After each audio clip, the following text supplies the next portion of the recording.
कार्तिक पूर्णिमा कथा। इसीलिए भगवान शिव को कहा जाता है त्रिपुरारी।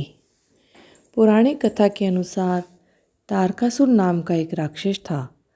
उसके 3 पुत्र थे, तारकाक्ष, कमलाक्ष और विद्युन्माली। भगवान शिव के बड़े पुत्र कार्तिकेय ने तारकासुर का वध कर दिया।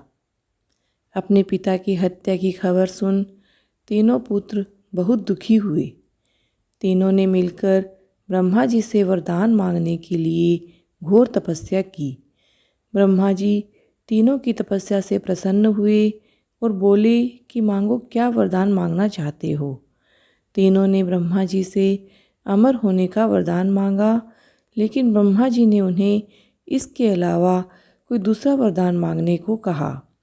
तीनों ने मिलकर फिर सोचा और इस बार ब्रह्मा जी से 3 अलग नगरों का निर्माण करवाने के लिए कहा, जिसमें सभी बैठकर सारी पृथ्वी और आकाश में घूम सकें।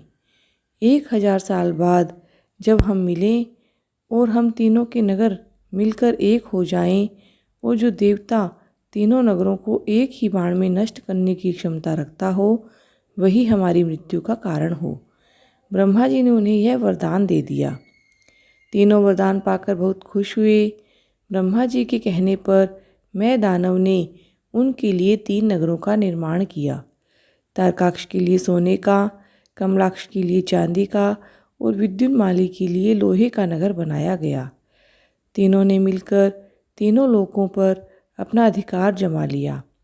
इंद्र देवता इन तीनों राक्षसों से भयभीत हुए और भगवान शंकर की शरण में गए।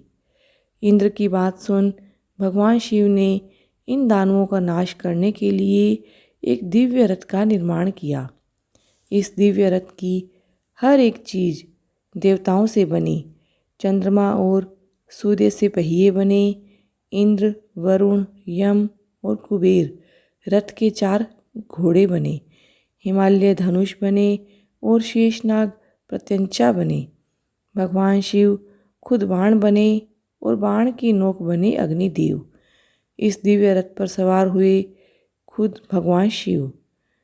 भगवानों से बने इस रथ और तीनों भाइयों के इस भयंकर युद्ध हुआ। जैसे ही ये तीनों रथ एक ही सीध में आए, भगवान शिव ने बाण छोड़ तीनों का नाश कर दिया। इसी वध के बाद भगवान शिव को त्रिपुरारी कहा जाने लगा। यह वध कार्तिक मास की पूर्णिमा को हुआ, इसीलिए इस दिन को त्रिपुरी पूर्णिमा के नाम से भी जाना जाता है। हरे कृष्णा।